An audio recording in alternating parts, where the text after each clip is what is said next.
वही अनजानी हरकत गलत समय पर हो गई थी।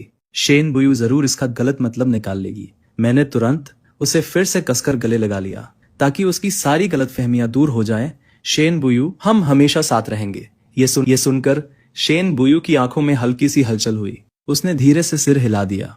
ठीक है, आज जो तुमने कहा है उसे हमेशा याद रखना। उस वक्त मुझे बिल्कुल अंदाजा नहीं था कि शेन बुयू आखिर क्या सोच रही थी। अगली सुबह तैयार होकर मैं नीचे आया। मुझे देखते ही फांग शाओताओ ने चिंता से पूछा, ब्रदर, आपके होंठ को क्या हुआ? मैंने तुरंत अपना मुंह ढक लिया और बड़ी मुश्किल से समझाया, कुछ नहीं, गलती से मेरे होंठ पर कट लग गया। आई एम सॉरी, आज मुझे स्कूल जाना है, इसलिए मैं आज शाओताओ को किंडरगार्टन छोड़ने नहीं जा पाऊंगा। फांग शाओताओ ने समझदारी से सिर हिला दिया, कोई बात नहीं, जब बाद में ब्रदर के पास समय होगा तब मुझे फिर स्कूल छोड़ देना। उसी समय शेन बुयू हमेशा की तरह चुपचाप व्हीलचेयर चलाते हुए नीचे आ गई, लेकिन फांग शाओताओ की तेज नजर ने तुरंत कुछ अजीब देख लिया। हम सिस्टर, आपकी गर्दन को क्या हुआ? ये सुनते ही मैं एक पल के लिए बिल्कुल चुप रह गया और फिर अचानक खांसने लगा। खांसी खांसी खांसी। मेरी सिस्टर भी ना सबसे चौंका देने वाली बातें इतनी आसानी से बोल देती है। उधर खाना खा रहे फांग फू ने भी ये सुनते ही शेन बुयू की गर्दन की तरफ देखा और फिर वो भी अजीब सी झिझक के साथ खांसने लगे। फांग शाओताओ की नजर शक भरी निगाहों से मेरे और शेन बुयू के बीच घूमने लगी। तभी मैंने उसे जोर से कहते सुना, ओह सिस्टर, आपकी और ब्रदर की लड़ाई हुई है। उसकी बात सुनकर मैं एक बार फिर बिल्कुल चुप रह गया। वैसे तो ये कोई बड़ी बात भी नहीं थी, लेकिन मेरी सिस्टर के ऐसा कहने के बाद अब तो लोग और भी ज्यादा गलत सोचने लगेंगे। उस पल मुझे इतनी शर्म आई कि मैंने जल्दी जल्दी खाना खाना शुरू कर दिया। मैं बस जितनी जल्दी हो सके टेबल से उठना चाहता था। शेन बुयू पूरे समय चुप रही। उसके चेहरे पर न शर्म थी और ना ही कोई घबराहट। जल्दी से खाना खत्म करने के बाद मैं तुरंत ऊपर गया, अपनी किताब उठाई और घर से निकल गया। जब फांग फू ऑफिस जाने वाले थे तभी शेन बुयू ने उन्हें रोक लिया। डैड, मैं और फांग शू बाहर शिफ्ट होना चाहते हैं। जब तुमने घर भी खरीद लिया है तो लगता है तुम दोनों ने सब सोच समझकर फैसला किया है। ठीक है, फिर तुम लोग शिफ्ट हो जाओ, लेकिन जब भी समय मिले घर वापस आते रहना। मैं और तुम्हारी मॉम तुम दोनों का इंतजार करेंगे। शेन बुयू ने फिर से सिर हिलाया। थैंक यू डैड, मैं और फांग शू अक्सर आप सबसे मिलने वापस आया करेंगे। फांग फू शेन बुयू के सच्चे चेहरे को देखते रहे। कुछ देर चुप रहने के बाद बोले, मैंने फांग शू को बहुत बिगाड़ दिया है, तुम्हें बहुत तकलीफ हुई होगी, उसके साथ थोड़ा धैर्य रखना। डैड, आप चिंता मत कीजिए, मैं उसका अच्छे से ख्याल रखूंगी। शेन बुयू की बात सुनकर फांग फू मुस्कुरा दिए और अपने कमरे में लौट गए। उन्हें पूरा भरोसा था कि शेन बुयू अपना वादा जरूर निभाएगी। उधर स्कूल में मैंने बनावटी मुस्कान के साथ अपने अंकल का कॉल उठाया। फांग शू, क्या कर रहे हो? बहुत दिनों से तुम अपने अंकल के घर नहीं आए, क्या तुम्हें अपने अंकल और आंटी की याद नहीं आती? ये सुनकर मैं मन ही मन ठंडी हंसी हंस पड़ा, लेकिन मैंने मुंह से मना नहीं किया। मैं अभी स्कूल में हूँ, आज मेरी क्लास है। आज रात मैं डिनर के लिए अंकल के घर आ जाऊंगा। ठीक है, ठीक है, तो तुम अच्छी तरह पढ़ाई करो, तुम्हारा अंकल तुम्हें और परेशान नहीं करेगा। कॉल कटते ही मेरे चेहरे का एक्सप्रेशन ठंडा पड़ गया। फोन पर इतनी मिठास सिर्फ इसलिए है क्योंकि उन्हें लगता है कि मेरा फायदा उठाना आसान है। दूसरी तरफ अंकल आन ने खुशी खुशी फोन रख दिया। आंटी ने उनका चेहरा देखा तो तुरंत समझ गई कि बात बन गई है। अब उन्हें बस आज रात अच्छा एक्टिंग करना है। उधर स्कूल में मैंने ताना मारते हुए हल्की सी हंसी छोड़ी। फिर मैंने घर पे कॉल किया। कॉल जुड़ गई। दूसरी तरफ से शेन बुयू की आवाज आई, ब्रदर फांग, क्या बात है? मैं थोड़ा हैरान हुआ। मैंने कुछ नहीं पूछा। फिर भी शेन बुयू को पता चल गया था कि कॉल मेरी ही है, लेकिन मैंने इस बात पर ज्यादा ध्यान नहीं दिया। मॉम से कह देना कि आज रात मैं घर पर डिनर नहीं करूंगा। लेकिन जैसे ही मैंने ये कहा, फोन के दूसरी तरफ पूरी तरह सन्नाटा छा गया। मैंने भौहें सिकोड़ ली। शेन बुयू, तुमने सुना? तब शेन बुयू ने बस धीरे से हम कहा और फोन काट दिया। मैंने उलझन में अपना सिर खुजलाया। उसी समय आंटी किचन से बाहर आई। क्या फांग शू का फोन था? उसने क्या कहा? शेन बुयू ने शांत आवाज में जवाब दिया। फांग शू का फोन स्कूल की बात के लिए था। उसने व्हीलचेयर चलाते हुए ऊपर का रुख किया, फिर वो सीधे कोड की दुनिया में डूब गया। जल्द ही उसने एक मिनी प्रोग्राम बना लिया जो फांग शू की लोकेशन ट्रैक कर सकता था। उसने कंप्यूटर स्क्रीन की तरफ देखा। उसके होठों पर हल्की सी मुस्कान आ गई। फांग शू, तुम्हारा गेम अब शुरू होने वाला है। उधर क्लासरूम में मुझे बिना किसी वजह के अचानक छींक आ गई। क्या मुझे सर्दी हो गई? मेरे बगल में बैठी लड़की ने मुझे एक पैकेट टिश्यू दे दिया। मैं मुस्कुराया और उसे थैंक यू कहा, लेकिन अचानक वो मुझे कुछ जानी पहचानी लगी। फिर भी मुझे उसका नाम याद नहीं आया, लेकिन मैंने कभी नहीं सोचा था कि इसी पल किसी बुरी नीयत वाले इंसान ने हमारी ये तस्वीर स्कूल वॉल पर पोस्ट कर दी और ये मामला बहुत जल्दी फैल गया। लेकिन जिस इंसान का नाम इसमें था, यानी मुझे इस बात की जरा भी खबर नहीं थी। उधर घर पर शेन बुयू चुपचाप स्कूल की कैंपस वॉल देख रही थी। तभी उसकी नजर उस फोटो पर पड़ी। फोटो में मेरी मुस्कान उसे बेहद खटक रही थी। उसने तुरंत उस लड़की की सारी जानकारी निकाल ली। वो एक गरीब परिवार की लड़की थी जिसने अपनी मेहनत से अच्छे यूनिवर्सिटी में एडमिशन लिया था और उसके घर पर एक बीमार माँ भी थी जो बिस्तर से उठ नहीं सकती थी। शेन बुयू की आंखें ठंडी हो गई। उसे लगा शायद ये लड़की जानबूझकर मेरे करीब आई है। उधर मैं अंकल के घर जाते हुए अचानक उस लड़की को पहचान गया। बाद में वो लू झाओयाओ की मदद करने वाली थी और उसी की सिस्टर सारे पैसे और कीमती सामान लेकर भाग गई थी। पिछले जन्म में मैं उस अकाउंटेंट से मिला था। उसके हाथ में अपनी सिस्टर की फोटो थी। वो बार बार कह रहा था कि मैं ही कातिल हूं। उसने मुझ पर यह इल्जाम भी लगाया कि फांग फैमिली के बड़े बेटे होने का फायदा उठाकर मैंने उसकी सिस्टर को बदनाम किया। अफवाहों का दबाव उसकी सिस्टर सह नहीं पाई और आखिर में उसने बिल्डिंग से कूदकर अपनी जान दे दी। मैंने जोर से ब्रेक लगा दिए और तुरंत अपना फोन निकाल लिया। लगता है उसकी सिस्टर की मौत का समय यही था, लेकिन मुझे इस बारे में सच में कुछ भी नहीं पता था। जब मैंने पोस्ट देखी तो मैं हैरान रह गया। किसी ने स्कूल वॉल पर मेरे बारे में अफवाह फैला दी थी और कमेंट्स में ऐसा दिखाया जा रहा था जैसे ये सब मैंने ही प्लान किया हो। एक नजर में ही मुझे समझ आ गया कि कोई जानबूझकर मुझे निशाना बना रहा है। वो मेरे नाम का इस्तेमाल करके उस लड़की को बर्बाद करना चाहता था। सबसे गुस्से वाली बात यह थी कि बाद में जब उस लड़की की मौत हुई तो लोगों ने उसे उकसाने का पूरा इल्जाम मेरे सिर पर डाल दिया और यही वजह बनी कि उसका भाई बाद में मुझसे बदला लेने आया। ये सब देखते ही मैं एक पल भी शांत नहीं बैठ पाया। मैंने तुरंत पास का एक इंटरनेट कैफे ढूंढा और पोस्ट सफलतापूर्वक डिलीट कर दी।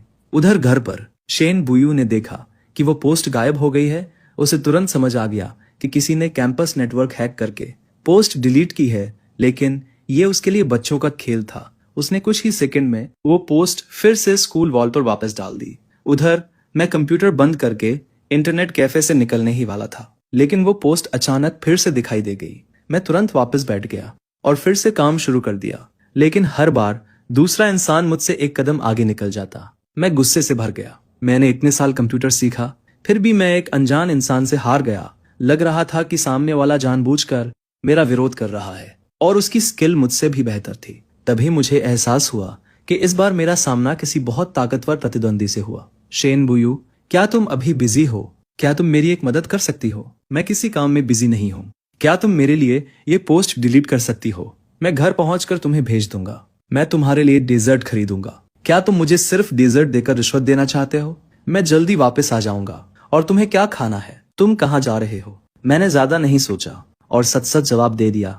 मैंने कहा कि मैं अपने अंकल के घर जा रहा हूँ। फोन कटते ही मैंने तुरंत वो पोस्ट शेन बुयू को भेज दी। इंटरनेट कैफे से निकलने के बाद मैं गाड़ी चलाकर सीधे अपने अंकल के घर पहुंचा। उधर पोस्ट खोलने के बाद ही शेन बुयू को पता चला कि यही वही पोस्ट थी जिसे लेकर सामने वाला और वो लगातार भिड़ रहे थे। ये बात उसे बहुत हैरान कर गई। लगता है अब सच का पता तभी चलेगा जब फांगशु वापस आएगा।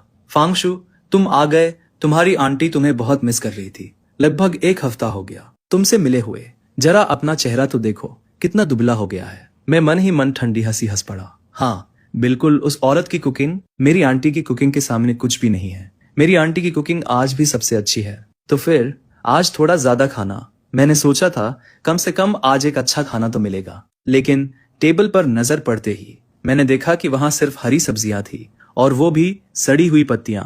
लगता है आज ये लोग गरीबी का पूरा ड्रामा करने वाले हैं। फांगशु, माफ करना, तुम्हें हमारा ये हाल देखकर हंसी आ रही होगी। ये सब तुम्हारे अंकल के निकम्मेपन की वजह से हुआ है। हाल ही में उन्होंने जिस प्रोजेक्ट में इन्वेस्ट किया था उसका कैश फ्लो टूट गया। घर के सारे पैसे कर्ज चुकाने में चले गए। अब घर में बस यही सब्जियां बची है खाने के लिए। इन्हें देखकर घिन मत करना। आओ अपनी आंटी के हाथ का खाना खाओ। ये कहते हुए आंटी लगातार मेरी प्लेट में खाना परोसती जा रही थी। मैंने अपना चावल वाला बाउल आगे कर दिया। आंटी, आप और अंकल ने आखिर किस प्रोजेक्ट में इन्वेस्ट किया था? इतना बड़ा नुकसान कैसे हो गया? अब आगे क्या करेंगे? आहा, और क्या कर सकते हैं? चाहे कुछ भी हो, जिंदा तो रहना ही पड़ेगा। लेकिन सबसे बड़ी मुसीबत ये है कि तुम्हारे अंकल और मेरी सारी बचत मिलाकर भी ये रकम पूरी नहीं हो रही। आगे कर्ज वसूलने वाले लोग जरूर आएंगे। हम तो ये घर बेचने की भी सोच रहे हैं, जितना मिल जाए उतना ही सही। इसके बाद तुम हमें और अपने अंकल को ढूंढने मत आना, ताकि कर्ज वसूलने वाले तुम्हें भी निशाना न बनाए। बोलते बोलते आंटी और भी ज्यादा भावुक हो गई। तभी अंकल तुरंत आगे बढ़े और उन्हें गले लगा लिया। मत रो, मैं किसी भी कीमत पर तुम्हें और अपने बेटे को इसमें नहीं फंसने दूंगा। मैं ही यहाँ से चला जाता हूँ। जब मैं नहीं रहूंगा तो ये कर्ज भी मेरे साथ खत्म हो जाएगा। फिर कोई भी तुम लोगों के पीछे नहीं आएगा। तुम बस अपने बेटे के साथ अच्छी जिंदगी जीना। ये कहते हुए अंकल बालकनी की तरफ चल पड़े। अंकल कृपया ऐसा कोई बेवकूफी वाला कदम मत उठाइए। जरूरत पड़ी तो हम सब मिलकर ये कर्ज चुका देंगे। मैं डाइनिंग टेबल पर बैठा उन दोनों की एक्टिंग देखता रहा और मन ही मन उनका मजाक उड़ा रहा था। वाह, क्या कमाल की जुगलबंदी है। लगता है इसकी तो पहले से पूरी रिहर्सल की गई है। ठीक है, अगर ये लोग एक्टिंग करेंगे तो मैं भी कर लेता हूँ। मैं तुरंत आगे बढ़ा और अंकल का हाथ पकड़ लिया। अंकल, कृपया कोई गलत कदम मत उठाइए। आखिर अभी कितने पैसों की जरूरत है, जल्दी बताइए। रिश्तेदारों और दोस्तों से उधार लेकर फिलहाल काम चला लीजिए। क्या आपने मेरे डैड से भी पैसे मांगे थे? ये सुनते ही अंकल ने गहरी सांस भरी। तुम्हारे डैड के पास मैं गया था, लेकिन उन्होंने कहा कि कंपनी को भी कैश फ्लो की जरूरत है। उनके पास एक्स्ट्रा पैसे नहीं है। इतना सुनते ही मुझे उनसे सारी जानकारी निकलवा लेने में कामयाबी मिल गई। ये लोग मुझसे जितने पैसे ठगना चाहते थे, उसे सुनकर मैं अंदर से दंग रह गया। ये तो हद ही हो गई। मैं पहले कितना बेवकूफ था। मुझे लगा था बस कुछ करोड़ का लोन होगा, लेकिन मैंने कभी नहीं सोचा था कि रकम इतनी ज्यादा निकलेगी। अब समझ आया कि फांग फैमिली कंपनी के सारे प्रॉफिटेबल प्रोजेक्ट्स बेचने पर क्यों तुली हुई थी। मेरे होठों पर हल्की सी मुस्कान आ गई। चूंकि इन लोगों के पास पैसों की इतनी कमी है, तो फिर देखते हैं तुम लोग आखिर कितना खर्च करने को तैयार हो। आंटी, मेरा एक दोस्त है। वो सेकेंड हैंड लग्जरी गुड्स खरीदने और बेचने का काम करता है। आपने पहले जो भी चीजें खरीदी थी उन्हें बेच देते हैं। शायद इससे कुछ और पैसे इकट्ठे हो जाए। कम से कम आप लोगों का खाना तो थोड़ा अच्छा हो जाएगा। आंटी ने अजीब सी हंसी हंसी। फांग शिव, मेरी चीजों की कोई खास कीमत नहीं है। मुझे लगता है ये रहने ही दो। नहीं आंटी, आप चिंता मत कीजिए। वो मेरा दोस्त है, वो मुझे कभी चीट नहीं करेगा। आपकी चीजों की अच्छी कीमत जरूर मिलेगी। मैंने पहले आप और मेरे कजिन के लिए जो चीजें खरीदी थी, उनकी कीमत ही कई लाख युआन थी। बेचने पर उनसे अभी भी अच्छे पैसे मिल जाएंगे। जरा अपनी और अंकल की हालत तो देखिए। इतना खराब खाना खाकर अपनी सेहत मत बिगाड़िए। वो चीजें बेच देंगे तो कम से कम आप लोग ढंग का खाना तो खा पाएंगे। जब भविष्य में मेरे अंकल फिर से पैसे कमा लेंगे, तब अच्छी चीजें दोबारा खरीद लेंगे। आंटी के पास मुझे रोकने का मौका ही नहीं था। मैं उन्हें सीधे उनके बेडरूम में ले गया और सामान निकाल निकाल कर बैग में भरने लगा। साथ ही उन्हें यह भी बताता जा रहा था कि कौन सी चीज कितने में बिक सकती है। उधर आंटी चुपके से कुछ सामान वापस निकाल रही थी, लेकिन जैसे ही मैंने देखा, मैंने तुरंत वो चीजें वापस छीन ली। आंटी, अभी सबसे मुश्किल समय चल रहा है। हमें सबको मिलकर मेहनत करनी होगी। मुझे नहीं पता मेरे डैड कितने पैसे निकाल पाएंगे। मैं भी अपनी तरफ से पूरी कोशिश करके पैसे उधार लाऊंगा और मैं अपनी कीमती चीजें भी बेच दूंगा। आइए हम सब मिलकर अंकल को इस मुश्किल वक्त से निकालते हैं। मेरी बात सुनकर आंटी मन ही मन मुझे कोसने लगी, लेकिन आखिर में उन्होंने मजबूरी में वो बैग उठा लिया। ये देखकर मैंने तुरंत उनकी तारीफ शुरू कर दी। बस ऐसे ही होना चाहिए आंटी, हम सब मिलकर कोशिश करेंगे। मैं मन ही मन बहुत खुश हो रहा था। आखिर में मैंने वहां खाना भी नहीं खाया और 2 बड़े बड़े बैग उठाकर सीधे वहां से निकल आया। उधर घर पर शेन बुयू खिड़की के पास बैठी थी। दूर से उसने मेरी कार वापस आती हुई देख ली। उसके चेहरे पर हल्की सी मुस्कान आ गई। वो व्हील चेयर चलाकर नीचे लिविंग रूम में आ गई और ऐसे टीवी देखने लगी जैसे कुछ हुआ ही ना हो। मैंने जल्दी से दरवाजा खोला और अंदर आ गया। मुस्कुराते हुए मैंने उसके सामने डेजर्ट लहराया। हनी, मैं घर आ गया। ये डेजर्ट तुम्हारे लिए खरीद कर लाया हूँ, ट्राई करोगी? शेन बुयू भी मुस्कुरा दी। उसके चेहरे पर साफ खुशी दिखाई दे रही थी। तो बताओ, आज तुम्हारे अंकल के घर क्या क्या स्वादिष्ट खाना बना था? तुम्हें देखकर मैंने तो अभी तक कुछ भी नहीं खाया। मैं उसके पास जाकर बैठ गया। तुम क्या खाना चाहती हो? मैं तुम्हारे लिए बना देता हूँ। इतना कहकर मैं उठ खड़ा हुआ और सीधे किचन की तरफ चला गया। तुम्हें बनाने की जरूरत नहीं है, मैं खुद किचन में जाकर कुछ भी खा लूंगा। लेकिन जैसे ही मैं किचन में पहुंचा, मैंने देखा शेन बुयू भी मेरे पीछे पीछे आ गई। मैंने तुरंत उसकी व्हील चेयर घुमाकर बाहर कर दी। तुम यहाँ क्या कर रही हो? ऊपर जाओ और मेरा इंतजार करो। शेन बुयू ने मेरी तरफ देखा। उसके चेहरे पर पहली बार गंभीरता साफ दिखाई दे रही थी। जब तुम घर पर नहीं होते तो मेरा कुछ भी खाने का मन नहीं करता। मैंने हैरानी से उसकी तरफ देखा। इस वक्त वो मुझे सच में बहुत क्यूट लगी। ठीक है, मैं तुम्हारे लिए नूडल्स बनाता हूँ, बताओ तुम कितना खाओगी? शेन बुयू ने सिर हिला दिया। ज्यादा नहीं, रात में ज्यादा खा लिया तो मुझे नींद नहीं आती। ये सुनकर मैं मन ही मन सोचने लगा, लगता है इसे भूख नहीं है, ये बस मुझसे छिपाने की कोशिश कर रही है। ठीक है, तो फिर मैं थोड़ा सा ही बनाता हूँ, थोड़ा सूप भी पी लेना। उसने मेरी तरफ देखकर ओके का इशारा किया। फिर मैं मुड़कर किचन में लग गया। नूडल्स बहुत जल्दी बन गए। मैं उन्हें डाइनिंग टेबल पर ले आया। शेन बुयू के बाउल में सिर्फ एक अंडा था, थोड़े से नूडल्स और आधा बाउल सूप। फिर भी वो मेरे साथ बड़े मजे से खाने लगी। उधर ऊपर हेल्पर चुपचाप वापस अपने कमरे में चली गई। नीचे कौन है? क्या फांग शू वापस आ गया? फांग फैमिली ने खुशी से सिर हिला दिया। वो दोनों नीचे साथ में डिनर कर रहे हैं। फांग शू शादी के बाद सच में बड़ा हो गया है। अब वो खाने में कोई नखरे भी नहीं करता। अच्छी बात है कि वो लोग अलग शिफ्ट हो रहे हैं। ये सुनकर देवी ने शक भरी नजर से उनकी तरफ देखा। आज सुबह तो उसने मुझे इस बारे में कुछ नहीं बताया। अब इसकी चिंता छोड़ दो, हो सकता है जल्द ही हमें पोता पोती भी देखने को मिल जाए। ये सुनकर शेन की मॉम ने कुछ नहीं कहा। उधर नीचे डिनर लगभग खत्म हो चुका था। शेन बुयू ने अचानक मुझसे कहा, फांग शू चलो हम कल शिफ्ट हो जाते हैं। मैंने कुछ पल उसे देखा। अचानक ये फैसला क्यों? शेन बुयू ने अपने हाथों की तरफ देखा। मैं हम दोनों का अपना एक घर चाहती हूँ, तुम्हारा क्या ख्याल है? यह सुनकर मुझे थोड़ी उत्सुकता हुई। दिलचस्प, तो फिर हम कहाँ शिफ्ट होंगे? यहीं से ज्यादा दूर नहीं, सामने वाली पहाड़ी पर। मेरी आंखें बड़ी हो गई। वो तो प्राइवेट विला है। शेन बुयू ने मुस्कुराकर मेरी तरफ देखा। मैंने खरीद लिया है। मैंने शक भरी नजर से उसकी तरफ देखा। तुम्हारे पास इतने पैसे आए कहां से? बिल्कुल, मैंने खुद कमाए हैं। चिंता मत करो, मैं अभी भी तुम्हें सपोर्ट कर सकती हूँ। तभी मुझे एहसास हुआ कि मैंने शेन बुयू की काबिलियत को बहुत कम आंका था। मैंने कभी नहीं सोचा था कि वो इतनी जल्दी बिलियनियर बन जाएगी। पिछले जन्म के आखिर उसके पास और कितने राज छिपे हुए हैं जिनके बारे में मुझे कुछ भी नहीं पता। तो हम कब शिफ्ट होंगे? शेन बुयू ने मेरा हाथ पकड़ लिया। कल ही शिफ्ट हो जाएं। मैंने सिर हिला दिया। वैसे भी कल दोपहर मेरी कोई क्लास नहीं है। ये सुनते ही शेन बुयू खुशी से मेरे होठों पर किस कर गई। मैं एक पल के लिए सन्न रह गया। फिर मैंने उसे अपनी बाहों में खींच लिया और उसे वापस किस किया। शेन बुयू ने जरा भी विरोध नहीं किया। उसने बस अपनी आंखें बंद कर ली। कुछ मिनट बाद मैंने मुस्कुराकर शेन बुयू से कहा, तुम पहले ऊपर चली जाओ, मैं थोड़ी देर में आता हूँ। लेकिन शेन बुयू वहीं खड़ी रही। वो बस मुझे किचन में काम करते हुए देखती रही। ये देखकर मेरे पास जल्दी जल्दी काम खत्म करने के अलावा कोई रास्ता नहीं था। बर्तन धोने के बाद मैं शेन बुयू को व्हीलचेयर पर ऊपर ले गया। बेडरूम में वापस आने के बाद मैं और शेन बुयू दोनों फ्रेश होकर आए। फिर हम दोनों बेड पर लेट गए। बेड पर आते ही शेन बुयू सीधे मेरी बाहों में आकर सिमट गई। मैंने धीरे से पुकारा, शेन बुयू, लेकिन उसने मुझे कोई जवाब नहीं दिया। लगता है वो सच में सो गई है। मैंने बेबसी से एक सांस छोड़ी और फिर हार मान ली। आखिर ये मेरी वाइफ है, जैसा चाहे वैसा करने दो। उधर आन फैमिली में आन लान वापस आ गई। घर आते ही उसे पता चला कि उसके सारे पसंदीदा कलेक्टिबल्स गायब थे। वो जोर से चिल्लाई, मेरी चीजें कहाँ हैं? आंटी गुस्से में उसके पास आई। क्या सिर्फ तुम्हारी ही चीजें गायब हुई है?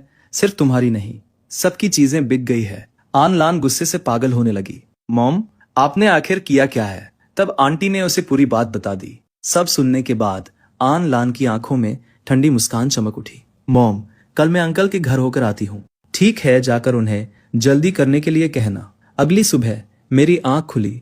मैंने तुरंत फोन उठाकर टाइम देखा और एकदम चौंक गया। फिर लेट हो गया। आज प्रोफेसर की क्लास है। वो हर क्लास से पहले अटेंडेंस लेते हैं और फाइनल एग्जाम में अटेंडेंस के भी मार्क्स जुड़ते हैं। ये याद आते ही मैं घबराकर बिस्तर से उठ बैठा। जल्दी जल्दी फ्रेश होकर मैं बिजली की तरह नीचे भागा। मुझे देखकर सब ने जल्दी से हाथ हिलाया। तुमने अभी तक ब्रेकफास्ट नहीं किया? लेकिन मैं बिना पीछे देखे ही बाहर निकल गया। अब नहीं खाऊंगा, बहुत लेट हो गया है। फांग फू ने मुस्कुराकर सिर हिलाया। ये बच्चा अब तो स्कूल जाने के लिए कितना उत्साहित रहने लगा है। डाइनिंग टेबल पर बैठी शेन बुयू ये सब चुपचाप देख रही थी। उसके दिल में अचानक खुशी की लहर दौड़ गई। क्या इसका मतलब अब वो विदेश नहीं जाएगा? ब्रेकफास्ट के बाद शेन बुयू अपने कमरे में लौट गई और अपना काम करने लगी। उसने मेरे स्कूल की सर्विलांस फुटेज निकाल ली। उधर स्कूल में मैं घंटी बजने से ठीक पहले क्लासरूम में घुसने में कामयाब हो गया। लेकिन तभी मुझे याद आया कि अगली क्लास की टेक्स्ट बुक तो मैं घर पर ही भूल आया हूँ। कुछ देर सोचने के बाद मेरे पास कोई और रास्ता नहीं था।